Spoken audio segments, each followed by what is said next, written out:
Bueno, buenos días. Este es el segundo video leyendo Realismo Capitalista de Mark Fisher. En esta ocasión voy a leer el capítulo 2, el capítulo 3 y quizás algo en el capítulo 4 o todo el capítulo 4, depende. El capítulo 2 y el capítulo 3 son bien cortitos. La idea es hacer un video de media hora, 40 minutos, que no sea tan largo como el anterior. Igual, para que no se tengan que fumar todo esto, los que quieran verlo, al final de cuando termine de leer Realismo Capitalista a través de estos videos, voy a hacer un resumen del libro de unos 10-15 minutos para nada, para que no se tengan que fumar 5 horas de un tipo leyendo esto, que, que lo más lindo es leer el libro uno mismo y y no sé, a mí personalmente no me gusta escuchar a otra gente leyendo, pero bueno, este, lo empecé a subir sobre todo para eso, para tener más constancia en la lectura y por si a alguien le gusta, le sirve, le interesa, genial. Muchas gracias por el apoyo de todas las personas, nadie está obligado a apoyarme, muchas gracias por todos los mensajes, ni nadie está obligado a leer esto si no le interesa, por favor. Este, y bueno, eso. Muchas gracias por todos los mensajes de apoyo y la gran idea es generar debate sobre libros interesantes y cualquier recomendación más que agradecido. Este, También, no sé, cuento un poco antes de empezar a leer los libros o las lecturas que tenía pensado hacer después de Realismo Capitalista. Pensaba leer algunas cosas de Guy Debord, probablemente algún artículo como La miseria de la vida estudiantil y La sociedad del espectáculo. Este, Tenía muchas ganas de leer Dark Deleuze de Andrew Culp, pero es un libro que en español es muy difícil de conseguir, en PDF yo no lo encontré. Es un libro bastante reciente y, bueno, editado por Traficante de Sueños, etcétera, pero yo no lo pude encontrar en PDF. Así que bueno, hay que ver qué vuelta le puedo dar. Para acceder a él lo tengo en inglés, pero es un viaje leer en inglés. Yo probablemente lo termine leyendo desde PDF, pero no haciendo un video de estos. Este, mm, y bueno, quizás algunas cosas de Tikkun. Es por ahora bueno, el conjunto de autores o el grupo que escribe que más me ha gustado con respecto a estos temas, con respecto a la sociología, a la política, me parece un grupo de mucha actualidad y muy certero con el análisis. Y bueno, después cualquier recomendación. Ah, y capaz que algo de Stirner, para meter un poco de filosofía. El único y su propiedad probablemente lo lea. Em, y para generar un poco más de debate con algún compañero y para interseccionarlo con un poco con Deleuze, me parece que puede ser una lectura interesante para traer acá. Este, Así que bueno, voy a arrancar con la lectura ya. Esta primera página y la segunda van a estar un poco extrañas, son de un PDF diferente que el que estaba leyendo ayer, porque el que estaba leyendo ayer no tiene estas dos páginas, no sé muy bien qué le pasó, pero bueno, este, nada. Después vuelvo al PDF normal, este PDF es horrible, está como menor resolución y además tiene como, no sé, es fantástico. Bueno, en fin, arranco con la lectura de una vez. En el gangsta rap y en Elroy, el realismo capitalista adquiere la forma de una sobreidentificación con el capital en su aspecto predatorio más despiadado, pero no siempre tiene por qué tomar esta forma. De hecho, el realismo capitalista puede estar muy cerca de un cierto anticapitalismo. Y como ha dicho de modo muy provocativo Zizek, el anticapitalismo está ampliamente difundido al interior del mismo capitalismo. Cada tanto, cada tanto tiempo, vemos que el villano del último film de Hollywood vuelve a ser la corporación maligna. Más que socavar el realismo capitalista, este anticapitalismo gestual lo refuerza. Pensemos en Wall-E de Disney Pixar 2008. El film muestra una tierra tan arruinada que los seres humanos ya no pueden habitarla. No quedan dudas de que el capitalismo de consumo y las corporaciones, en particular la megacorporación By and Large, son los únicos responsables de la depredación. Los seres humanos finalmente aparecen en escena como criaturas infantiles y obesas que interactúan entre sí a través de interfaces gráficas.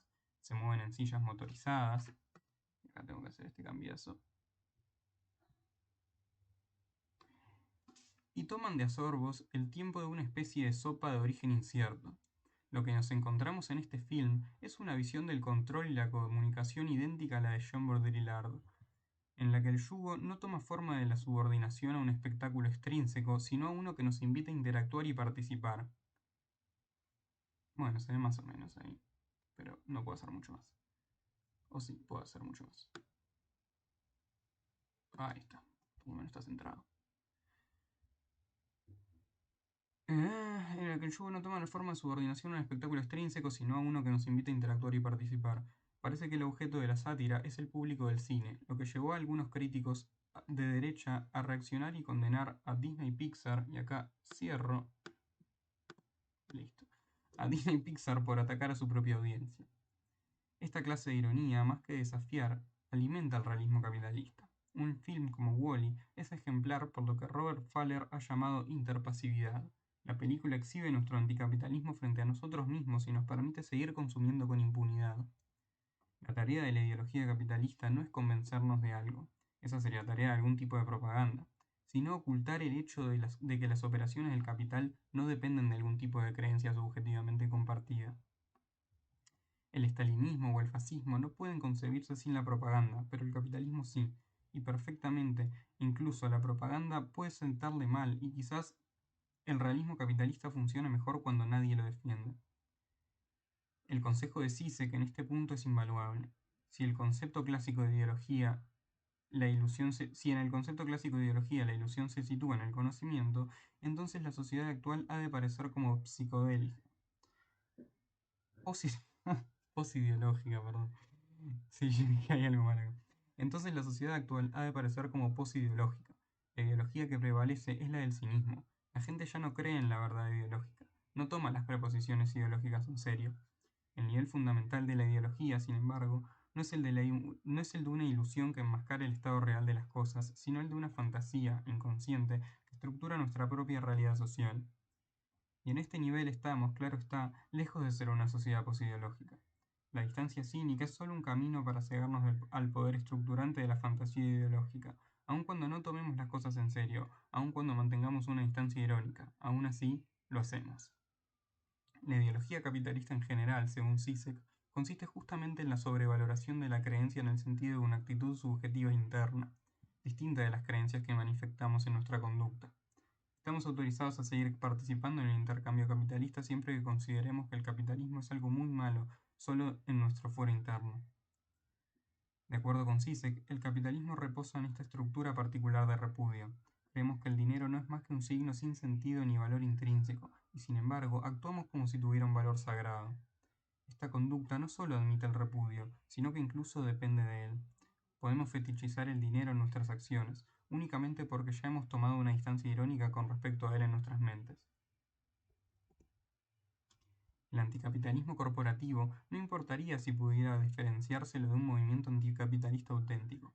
Sin embargo, incluso antes de que su impulso se cortara en seco con los ataques del 11 de septiembre, el llamado movimiento anticapitalista ya parecía haberle hecho demasiadas concesiones al realismo capitalista. Al mostrarse incapaz de oponer un modelo político-económico alternativo y coherente, hizo cundir la sospecha de que el objetivo del movimiento no era erradicar el capitalismo, solo mitigar sus excesos. Puesto que sus actividades tomaron la forma de protestas escenificadas más que las de la organización política, pudo sentirse que el anticapitalismo consistía meramente en un conjunto de demandas histéricas que en su mismo momento de formulación se sabían incapaces de encontrar respuesta.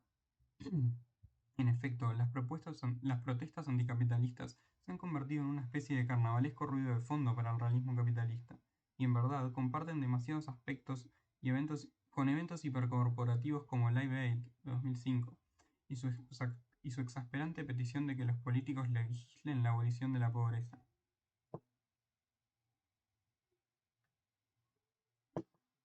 En el fondo, Live Aid fue una protesta extraña, una con la que todos podíamos estar de acuerdo. ¿A quién le gusta la pobreza al fin y al cabo? No quiero decir que fuera una forma degradada de acción, todo lo contrario, en un evento como Live Aid, la lógica de la protesta quedó a la luz en su forma más pura.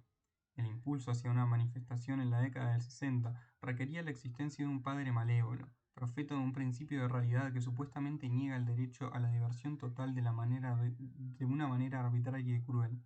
Este padre tiene acceso ilimitado a los recursos, pero los acapara con egoísmo y capricho.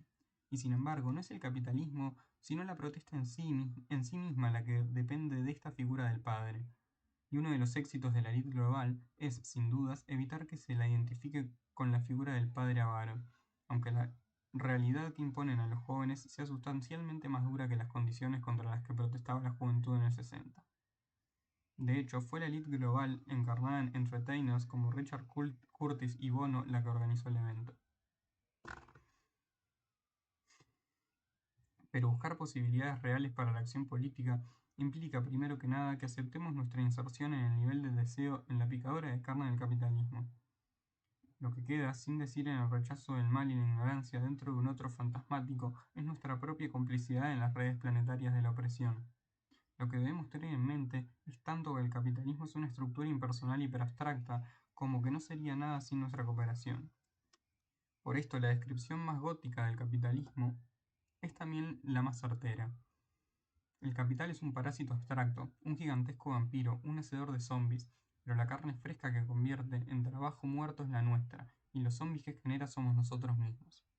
En cierto sentido, la élite política simplemente está a nuestro servicio, y el miserable servicio del que nos propone es lavarnos la libido de modo sumiso, representar los deseos de los que no nos hacemos cargo como si no tuvieran nada que ver con nosotros.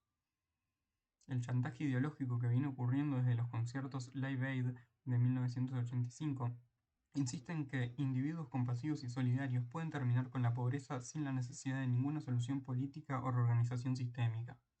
Es necesario actuar de una vez, se nos dice. Hay que suspender la discusión política en nombre de la inmediatez ética. Product Bread, la marca de Bono, intenta prescindir hasta del intermediario filantrópico. La filantropía es como la música hippie, tomarnos de las manos, dijo Bono. Product Red es más como el punk o el hip hop, comercio que involucra la acción real y no solo un gesto. El punto no es ofrecer una alternativa al capitalismo. Al contrario, el carácter punk o hip hop presente en Product Red es la aceptación realista de que el capitalismo es el único juego que podemos jugar.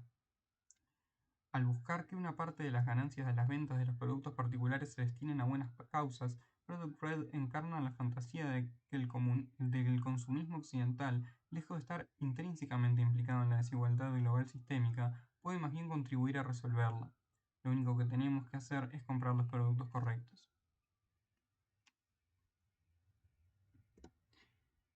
Fin del capítulo 2. Me parece un capítulo excelente, pequeño comentario.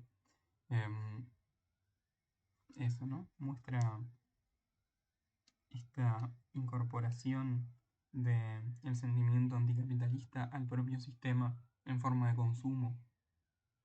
Y este es uno de muchísimos ejemplos. De todos modos,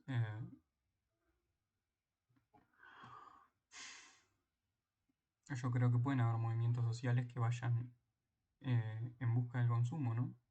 En busca de sustituir el consumo hacia empresas capitalistas por el consumo de empresas o de cooperativas más que empresas. Eso es algo que es muy interesante, que se está practicando en Uruguay, en el mercado popular de subsistencia, que puede entrar cualquiera de ustedes, me puede mandar un mensaje y entrar. Funciona en muchos barrios de Montevideo, así que si quieren propaganda. La gracia es prescindir de los productos capitalistas, y si es que los vamos a comprar, porque el mercado también trabaja con productos capitalistas, prescindimos también de los intermediarios, como los supermercados, no enriquecemos a grandes superficies y compramos directamente a proveedores, así que los productos, además de no pasar por intermediarios y no enriquecer a capitalistas, son mucho más baratos, como un 15% más baratos que en los supermercados. Capítulo 3. El capitalismo y lo real. Realismo capitalista no es una categoría de nuevo cuño. Ya la han utilizado grupos de artistas pop alemanes y también Michael Jackson en su libro Publicidad. La persuasión incómoda en 1984. En su libro Publicidad, la persuasión incómoda. Esos puntos me confunden mucho. En ambos casos como una referencia paródica al realismo socialista. Mi empleo del término, no obstante, apunta a un significado más expansivo, incluso exorbitante. A mi entender, el realismo capitalista no puede limitarse al arte o al modo casi propagandístico en el que funciona la publicidad. Es algo más parecido a una atmósfera general que condiciona no solo la producción de la cultura, sino también la regulación del trabajo y la educación, y que actúa como una barrera invisible que impide el pensamiento y la acción genuinos. Si el realismo capitalista es así de consistente, y si las formas actuales de resistencia se muestran tan impotentes y desesperanzadas, ¿de dónde puede venir un cuestionamiento serio? Una crítica moral del capitalismo que proponga el énfasis en el sufrimiento que acarrea únicamente reforzaría el dominio del realismo capitalista. Con facilidad, pueden presentarse la pobreza, el hambre y la guerra como algo inevitable de la realidad, y la esperanza de que se acaben esas formas de sufrimiento como un modo de utopismo ingenuo. Solo puede intentarse un ataque serio al realismo capitalista si se lo exhibe como incoherente o indefendible. En otras palabras, si el ostensible realismo del capitalismo muestra ser todo lo contrario de lo que dice. No hace falta decir que lo que se considera realista en una cierta coyuntura en el campo social es solo lo que se define a través de una serie de determinaciones políticas. Ninguna posición ideológica puede ser realmente exitosa si no se la naturaliza, y no puede naturalizársela si se la considera un valor más que un hecho. Por eso es que el neoliberalismo buscó erradicar la categoría de valor en un sentido ético. A lo largo de los últimos 30 años, el realismo capitalista ha instaurado con éxito una ontología de negocios, en la que simplemente es obvio que todo en la sociedad debe administrarse como una empresa, el cuidado de la salud y la educación inclusive. Tal y como han afirmado muchísimos teóricos radicales, desde Brecht hasta Foucault y Bourdieu, la política emancipatoria nos pide que destruyamos la apariencia de todo orden natural, que revelemos que lo que se presenta como necesario e inevitable no es más que mera contingencia, y al mismo tiempo que lo que se presenta como imposible se revela accesible. Es bueno recordar que lo que hoy consideramos realista alguna vez fue imposible. Las privatizaciones que tuvieron lugar en la década de los 80 hubieran sido impensables apenas una década atrás. El paisaje político y económico actual, con sus sindicatos alicaídos, con sus infraestructuras y ferrocarriles desnacionalizados, hubiera parecido inimaginable en el 75. Inversamente, lo que parece realizable hoy es considerado apenas como una posibilidad irreal. La modernización, observa Badiou con amargura, es el nombre para una definición estricta y servil de lo posible. Estas reformas tienen el objeto excluyente de hacer lo que alguna vez fue practicable, de hacer que lo que alguna vez fue practicable se vuelva imposible, mientras se vuelve susceptible de lucro para la oligarquía dominante lo que antes no lo era. En este punto puede ser útil introducir una distinción teórica elemental del psicoanálisis lacaniano, a la que sí se le ha dado mucha validez y actualidad, la diferencia entre lo real y la realidad. Como explica Alenka Supancik, no sé cómo se pronuncia eso, la postulación de un principio de realidad por parte del psicoanálisis vuelve sospechosa toda realidad que se presente como natural. El principio de realidad, escribe Supancik, no es una especie de vía natural al conocimiento relacionada con la manera de darse de las cosas. El principio de realidad está mediado ideológicamente él mismo.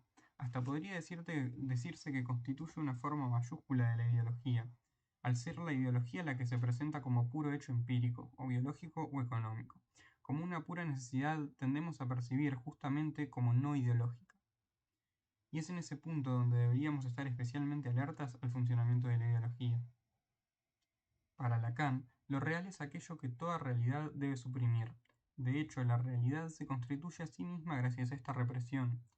Lo real es una X impávida a cualquier intento de representación, un vacío traumático del que solo nos llegan atisbos a través de las fracturas e inconsistencias en el campo de la realidad aparente. De manera que una estrategia contra el realismo capitalista podría ser la invocación de lo real que subyace a la realidad que el capitalismo nos presenta. La catástrofe ambiental es un real de este tipo. Es cierto que a un determinado nivel podría parecer que los temas ecológicos no son nada parecidos a un vacío irrepresentable para la cultura capitalista. El cambio climático y la amenaza del agotamiento de los recursos no son temas reprimidos en lo absoluto, están incorporados en la publicidad y el marketing que nos bombardea a toda hora. Lo que este tratamiento de la catástrofe ambiental demuestra es la fantasía estructural de la que el realismo capitalista depende entero, la suposición de que todos los recursos son infinitos, de que la Tierra no es más que una piel de serpiente de la que el capital podría desprenderse sin problemas, y que en el fondo todo podría resolverlo el mercado. En última instancia, Wall-E representa una versión de esta fantasía, la idea de que la expansión infinita del capital es posible, del capitalismo puede proliferar incluso sin la mediación del trabajo. En la nave en la que la humanidad huye fuera del planeta, Acción, los robots hacen todo el trabajo, El agotamiento de los recursos terrestres parece ser apenas una falla temporaria del sistema, y que después de un necesario periodo de recuperación, el capitalismo puede volver a insuflar vida en el planeta, darle forma a su paisaje y recolonizarlo. Sin embargo, la catástrofe ambiental aparece en la cultura capitalista como una forma de simulacro. Sus implicaciones reales son demasiado traumáticas para que el sistema pueda asimilarlas. El significado de las críticas ecologistas es que el capitalismo, lejos de ser el único sistema político y económico viable, es el que está poniendo en riesgo la misma existencia de un medio ambiente habitable por el ser humano. La relación entre capitalismo y ecodesastre no es de una coincidencia no es de coincidencia ni de accidente. La necesidad de un mercado en expansión constante y su fetiche con el crecimiento implican que el capitalismo está enfrentado con cualquier noción de sostenibilidad ambiental. Los temas de ecología, no obstante, se han convertido efectivamente en una zona de debate, un espacio cuya politización se pelea día a día. Por eso, en lo que sigue, preferiré detenerme en otras dos aporías del realismo capitalista que todavía no han sido politizadas al mismo nivel. La primera es la aporía de la salud mental. Es un caso ejemplar de la operatoria del realismo capitalista que insiste en que la salud mental debe tratarse como un hecho natural tanto como el clima. Aunque acabamos de ver que el clima ya no es un hecho natural, sino un efecto político-económico. En las décadas del 70 y 70, la política y la teoría radicales, Laing, Foucault, Deleuze y Guattari, etc., formaron una coalición a propósito de cuadros mentales extremos como la esquizofrenia y argumentaron, entre otras cosas, que la locura no es una categoría natural, sino política. Lo que necesitamos ahora es una politización de aquellos desórdenes en apariencia mucho más normales. Y justamente es su normalidad lo que debería llamarnos la atención. En el Reino Unido, la depresión es hoy en día la enfermedad más tratada por el sistema público de salud. En su libro The Selfish Capitalist, Oliver James afirma de manera convincente que existe una correlación entre las tasas crecientes de desorden mental y la variante neoliberal del capitalismo que se practica en países como Reino Unido, los Estados Unidos y Australia.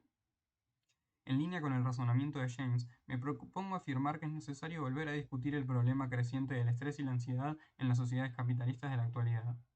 Ya no debemos tratar la cuestión de la enfermedad psicológica como un asunto de dominio individual cuya resolución es de competencia privada. Justamente frente a la enorme privatización de la enfermedad en los últimos 30 años, debemos preguntarnos, ¿cómo se ha vuelto aceptable que tanta gente, y en especial tanta gente joven, esté enferma?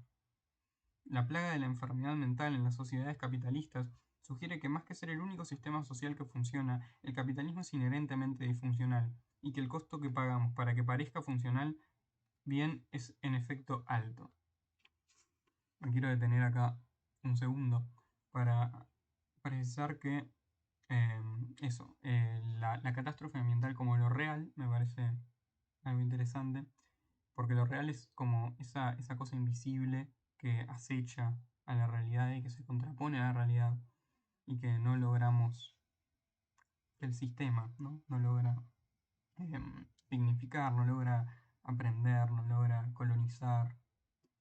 Y lo otro es la enfermedad mental. Acá tira un dato sobre la depresión, pero también hay un dato que acá en Uruguay, em, uno de cada 10 niños en las escuelas está diagnosticado con síndrome de déficit atencional. Me parece que era esa la estadística. Nada, cosa que confirma en parte esta hipótesis que plantea Fischer acá.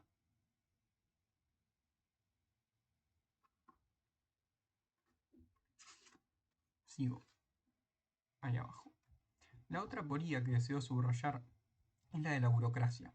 En sus ataques clásicos al socialismo, las ideologías neoliberales deleznaban la burocracia que condujo a las economías controladas de arriba abajo a la esclerosis y a la ineficacia generalizada. Con el triunfo del neoliberalismo, se suponía que la burocracia quedaría definitivamente obsoleta y se convertiría en una especie de vestigio irredentorio del pasado estalinista.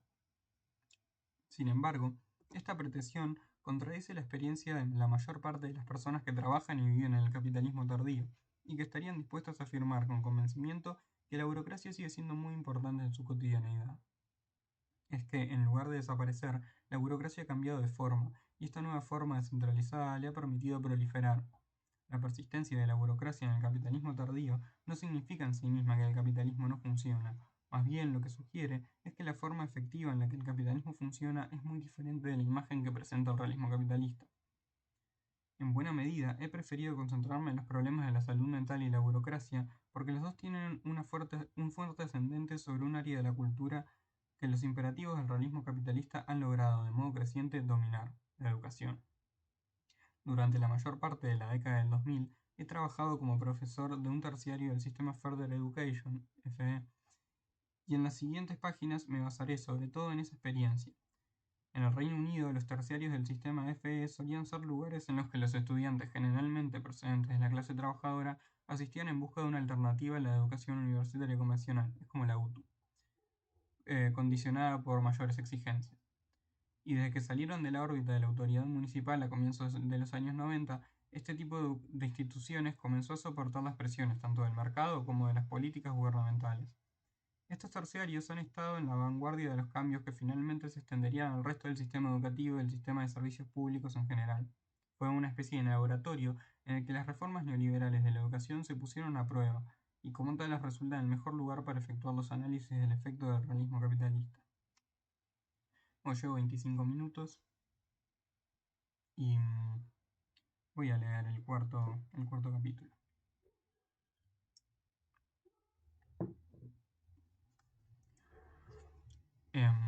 Antes de continuar con el cuarto capítulo, eso no como la parte más importante de este capítulo que acabamos de leer, es la ecología, como aparece como lo real, lo que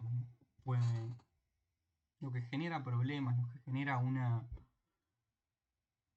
disonancia en el discurso hegemónico, en el realismo capitalista, en el sistema discursivo.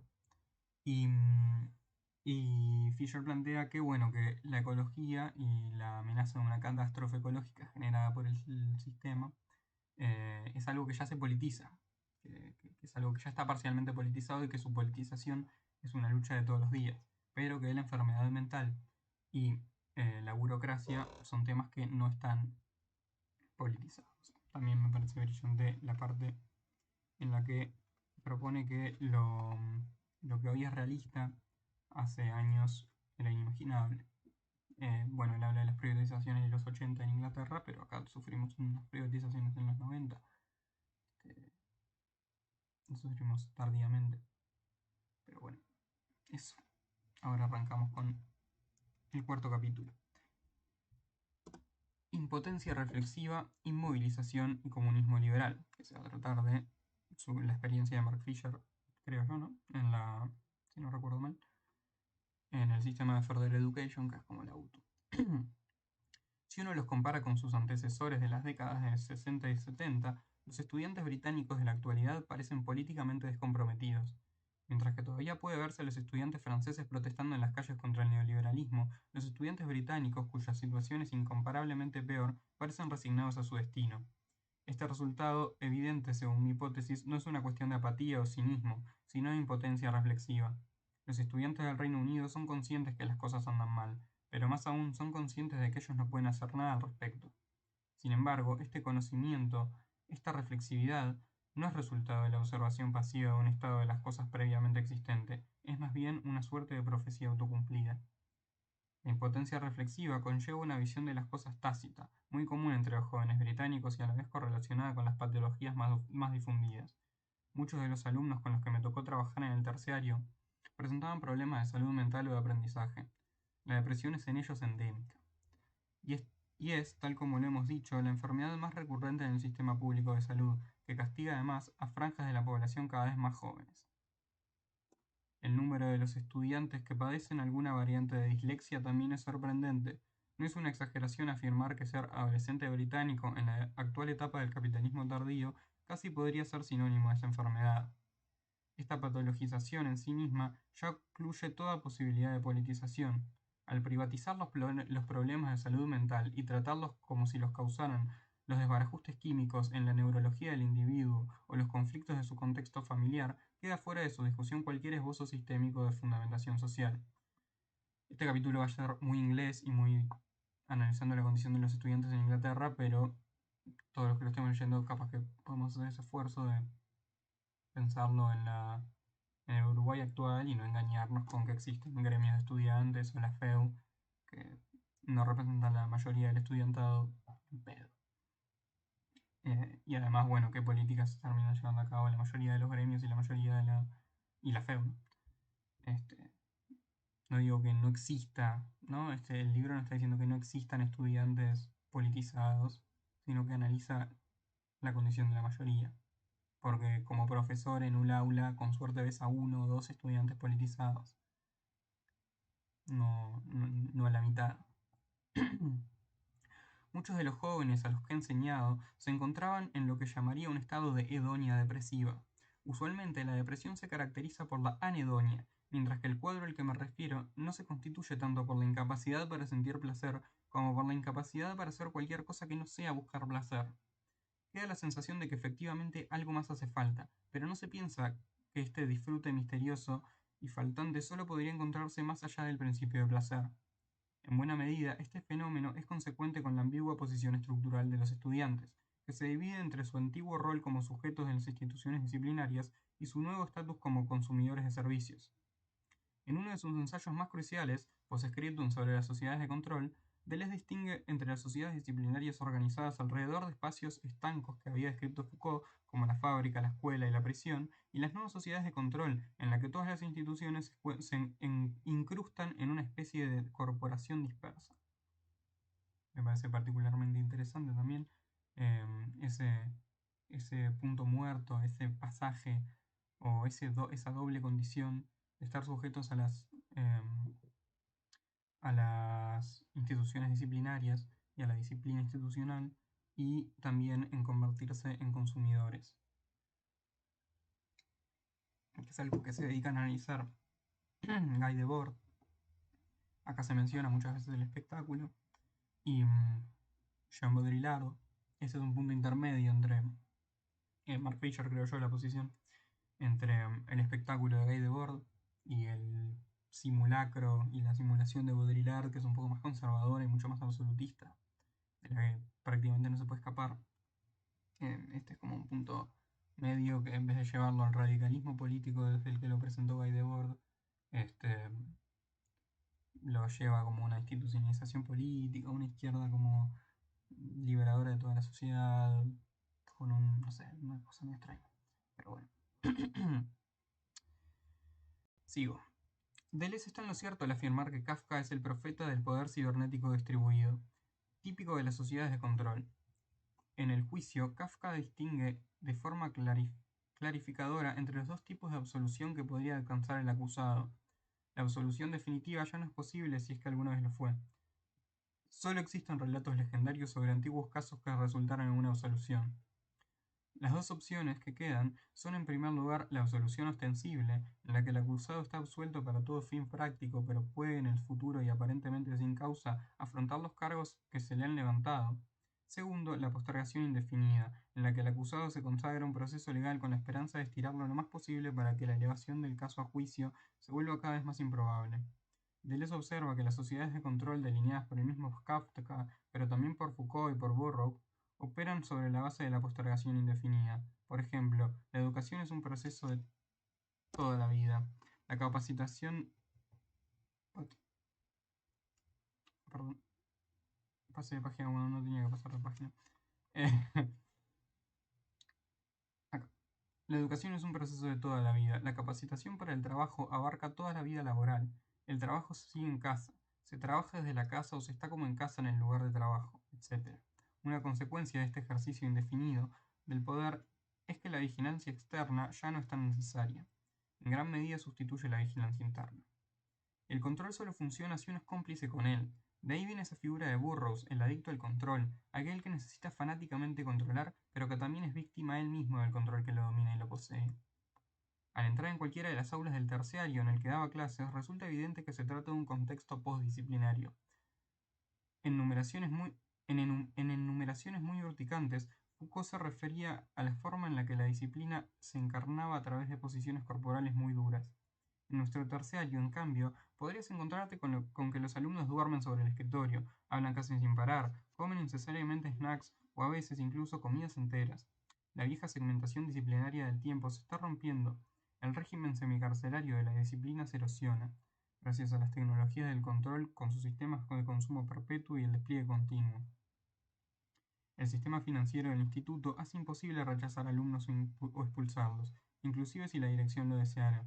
Los recursos llegan o no llegan de acuerdo con factores como el éxito en alcanzar los objetivos de desempeño, es decir, los resultados en los exámenes, la asistencia y la retención de los estudiantes. Esta combinación de imperativos de mercado y objetivos definidos en términos muy burocráticos es una típica iniciativa del estalinismo de mercado, que hoy regula nuestros servicios públicos. Pero la falta de un sistema disciplinario no se compensa, para decirlo suavemente, con un aumento en la automotivación de los estudiantes. Los chicos son conscientes de que si dejan de ir a la escuela o si no se presentan a ningún trabajo, no recibirán ninguna sanción seria. Y no reaccionan a esta libertad comprometiéndose con un proyecto propio, sino recayendo en la lasitud hedónica o anhedónica, la narcosis suave de la dieta probada del olvido, PlayStation, televisión y marihuana. Yes. Si uno les pide que lean más de un par de oraciones, muchos, aunque se trata de estudiantes con buenas notas, protestan alegando que no pueden hacerlo. La queja más frecuente es que es aburrido, pero el juicio no atañe al contenido material escrito. Es el acto de leer en sí lo que resulta aburrido. No se trata ya del torpor juvenil de siempre, sino de la falta de complementariedad entre una nueva carne posliteraria, demasiado conectada para concentrarse, y la antigua lógica confinatoria y concentracionaria de los sistemas disciplinarios en decadencia. Estar aburrido significa simplemente quedar privado por un rato de la matrix comunicacional de sensaciones y estímulos que forman los mensajes instantáneos, YouTube y la comida rápida. Aburrirse es carecer por un momento de la gratificación azucarada a pedido. A algunos alumnos les gustaría que Nietzsche fuera como una hamburguesa. No logran darse cuenta, y el sistema de consumo en la actualidad alimenta ese malentendido, de que la indigestibilidad, la dificultad, eso es precisamente Nietzsche. Un ejemplo: un día tuve que retar a un alumno porque siempre llevaba los auriculares puestos durante la clase. Este ejemplo es maravilloso. Me respondió que no había problema porque no estaba escuchando nada. En otra clase apareció otra vez con los auriculares, esta vez sin ponérselos y con la música a un volumen muy bajo. Cuando le pedí que la apagara, me respondió que ni él podía escucharla. ¿Por qué alguien desearía llevar los auriculares puestos sin escuchar música o escuchar música sin ponerse los auriculares? Porque la presencia de los auriculares en los oídos, o la certidumbre de que la música sonaba incluso si no podía escucharse, resulta en una ratificación para que de que la Matrix está ahí todavía al alcance. Por otro lado, la anécdota parece un ejercicio clásico de interpasividad. Si la música estaba sonando, aunque el estudiante no lo estuviera escuchando, el reproductor mismo podía disfrutarla por él. El uso de auriculares es significativo, una experiencia del pop no como algo que tendrá efecto sobre el espacio público, sino como una retracción al Edipod privado, un consumo narcótico que pone un muro entre el sujeto y la esfera social. Es brillante. La consecuencia de esta adicción a la Matrix del entretenimiento es una interpasividad agitada y espasmódica, acompañada de una incapacidad general para concentrarse o hacer foco. Los estudiantes no pueden conectar su falta de foco en el presente con un fracaso en el futuro, no pueden sintetizar el tiempo de alguna especie de narrativa coherente.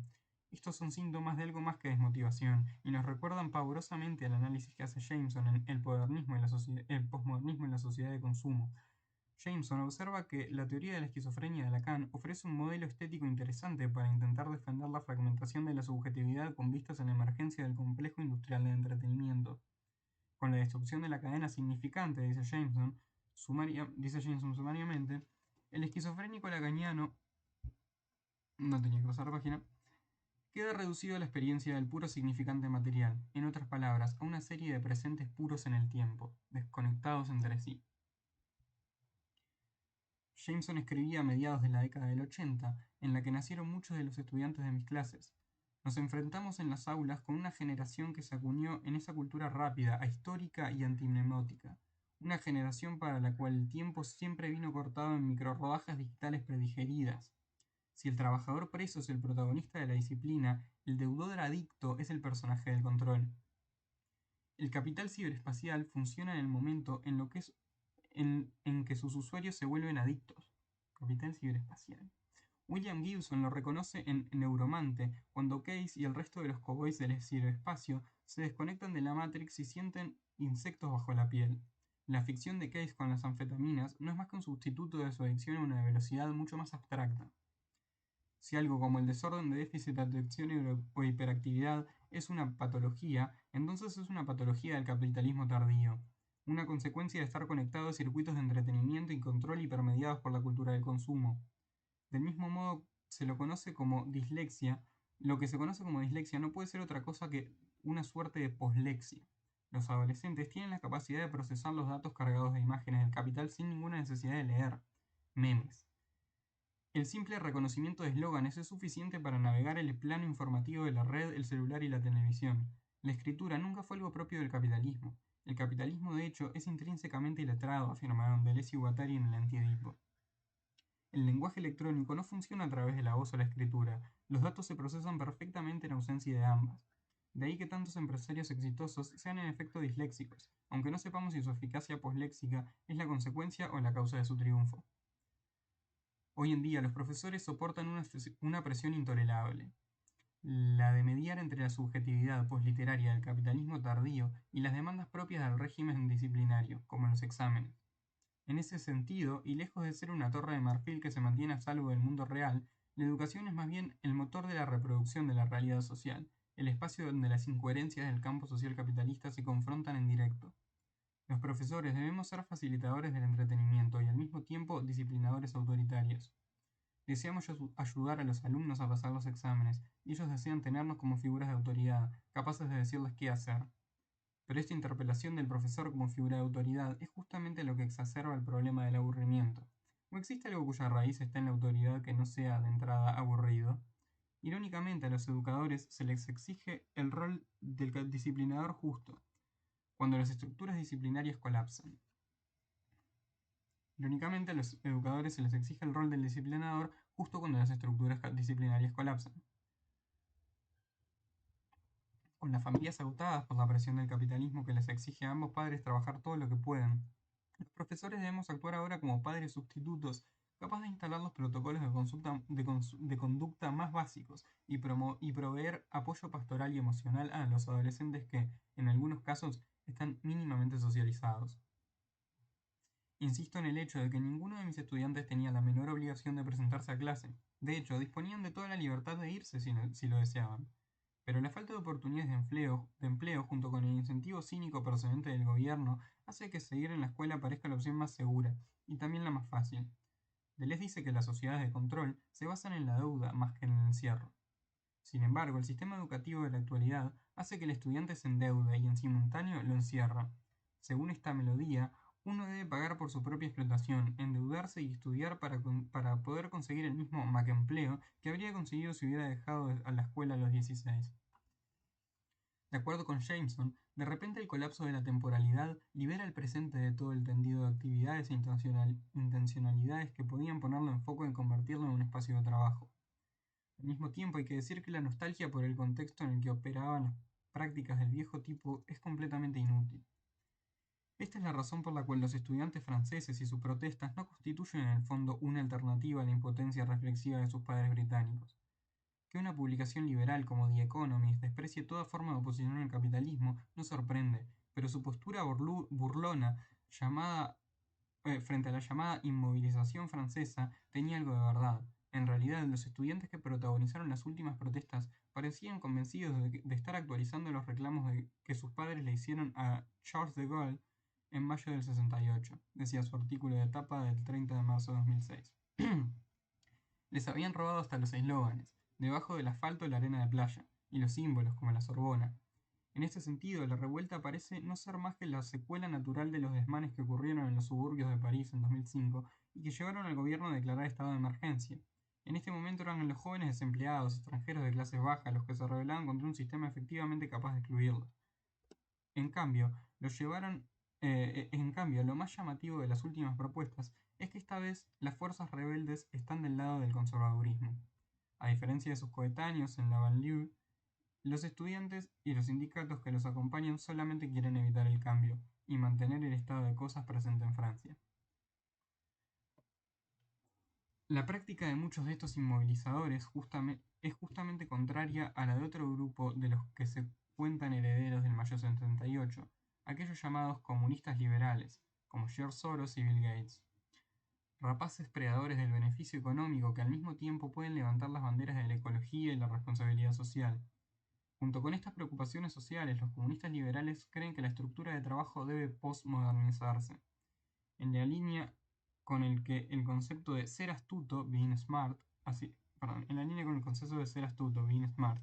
Así lo explica Zizek. Ser astuto significa ser dinámico y nómade. Estar en contra de la burocracia centralizada. Significa creer en el diálogo y la colaboración y no en la autoridad central. En la flexibilidad y no en la rutina. En la cultura y el conocimiento y no en la producción industrial. En la interacción espontánea, en la autopoiesis y no en las jerarquías fijas. Los inmovilizadores partían de una concesión implícita, que solo es posible resistir el capitalismo, no superarlo. Los comunistas liberales, por otra parte, creen que los excesos morales del capitalismo deben ser combatidos con la caridad. Ambos grupos muestran en el modo en que se encuentra el realismo capitalista para circunscribir a las posibilidades políticas actuales. Mientras que los inmovilizadores retienen la forma y el estilo de las protestas del 68, pero en nombre de la resistencia al cambio, los comunistas liberales abrazan enérgicamente lo nuevo. Esta cuestión de los que retienen el estilo de las protestas del 68, pero en nombre de la resistencia al cambio, me hace acordar a algunos sectores progresistas.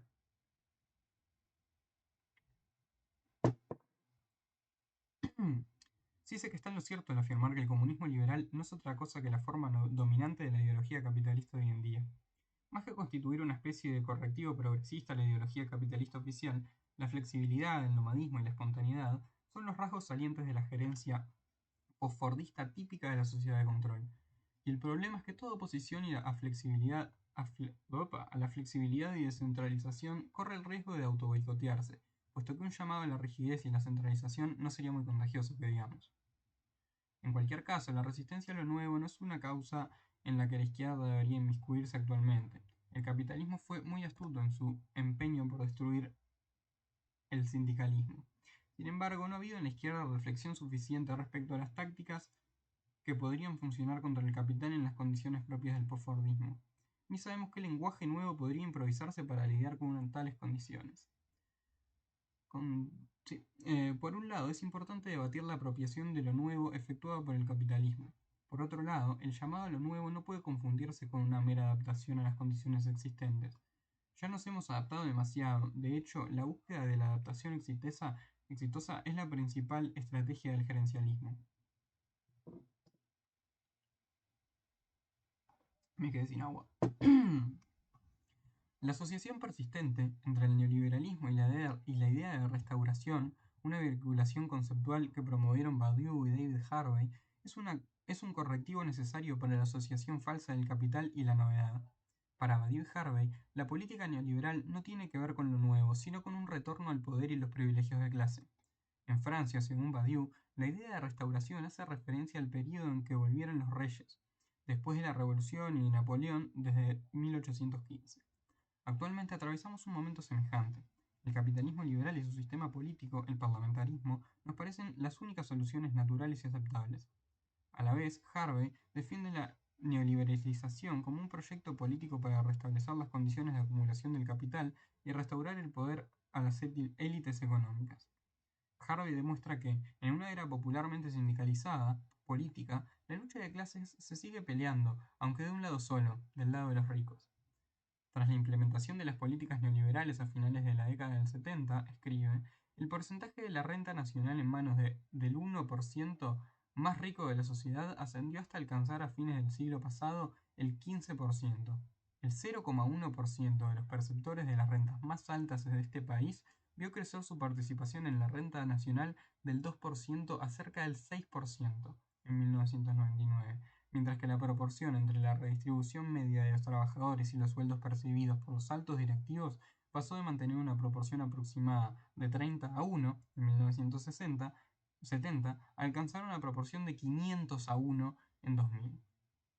Estados Unidos no está solo en este proceso, ya que el 1% superior de los perceptores de la renta en Estados Unidos ha doblado su porcentaje de la renta nacional del 6,5% al 13% desde 1982. Como muestra Harvey, los neoliberales fueron más leninistas que los leninistas. Supieron crear y diseminar think tanks que formaran la vanguardia intelectual capaz de crear el clima ideológico en el que el realismo capitalista pudiera florecer. El modelo de la inmovilización, en cambio, con sus demandas para que el viejo modelo fordista disciplinario se mantenga tal cual, jamás podría ser útil en aquellos países donde las reformas neoliberales ya han sido efectuadas. En el Reino Unido, el Fordismo colapsó definitivamente, y en su colapso se llevó los espacios y las prácticas que organizaban la vieja manera de hacer política. Sobre el final de su ensayo sobre el control, Deleuze se pregunta cuáles podrían ser las nuevas formas que adquiriría una política del anticontrol. Uno de los temas más importantes será sin duda la ineficacia de los sindicatos, intrínsecamente unidos por su historia de lucha contra la disciplina que se ejercía en espacios de encierro. ¿Serán capaces de adaptarse o solamente dejarán lugar a nuevas formas de resistencia contra la sociedad de control? ¿Podemos ya hoy en día percibir los trazos gruesos de las formaciones futuras de resistencia, aquellas capaces de amenazar la algarabía del marketing? Muchos jóvenes extrañamente se ufanan de estar motivados. De esta forma vuelven a requerir continuamente el aprendizaje y el entrenamiento perpetuos. Les tocará descubrir a su turno a aquellos a los que deberían servir, así como sus padres descubrieron, no sin dificultad, el telos de la disciplina. Lo que hay que descubrir es una salida del par de opuestos motivación-desmotivación, de manera en la que la no identificación con el programa de control pueda ser algo más que una apatía descorazonada. Una estrategia sería mover la agenda política de izquierda del foco tradicional del sindicalismo, al salario, a reclamos más propiamente específicos del posfordismo, pero antes de seguir debemos analizar con mayor profundidad qué es el posfordismo. Pero eso queda para el capítulo 5, que se llama No te comprometas con nada. Bueno, por acá dejo la lectura de hoy, del capítulo 2, 3 y 4. Si llegaron hasta acá, alguna. Muchas gracias. Y bueno, si alguien quiere comentar, discutir, si hay algún pasaje del libro le pareció polémico, interesante, o tiene alguna asociación con la realidad que estamos viviendo hoy en Uruguay, está agotando la batería, bueno, que lo comente y lo discutimos. Y bueno, ya volveré mañana con el capítulo 5 y probablemente el capítulo 6, que creo que son un poquito más largos. Bueno, no son tan largos. Y bueno, nos vemos mañana. Muchas gracias.